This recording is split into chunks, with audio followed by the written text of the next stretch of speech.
The dust has settled on Tennessee's 2024 season, and today we are going to grade redshirt freshman quarterback Nico Iamaleava in his first year as Tennessee's starter.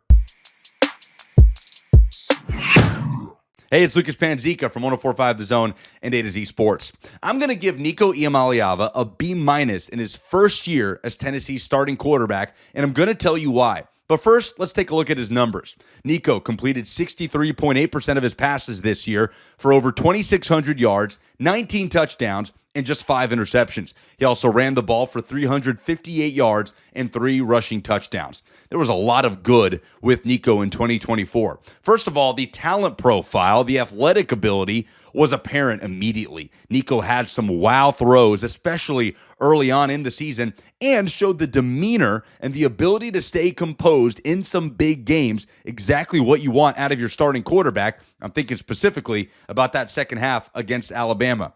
And arguably most importantly, Nico showed an innate ability to take care of the football. He only threw 5 interceptions this season and only 3 since the Week 2 victory against NC State in Charlotte. However, Nico did have his struggles in some of Tennessee's biggest games this season.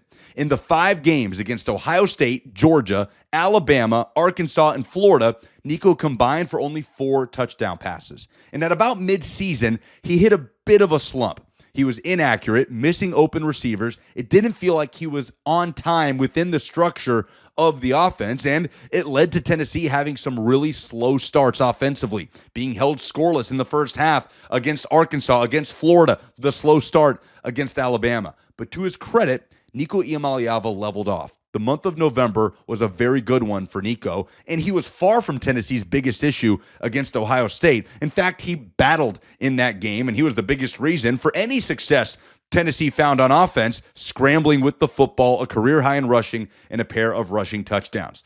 Now, here's the thing to remember about Nico Iamaleava. He is 20 years old. He's a redshirt freshman. He's the only freshman to start for a team in the 12-team college football playoff, and he is still in the early stages of his developmental path. And that's a very exciting thing when you go back and consider the second-year leap that Hendon Hooker made under Josh Heupel from 2021 to 2022. And at that point, Hooker was a much more established and experienced player than Nico Iamaleava. And we know, of course, that the talent profile, the ceiling with Nico is sky high.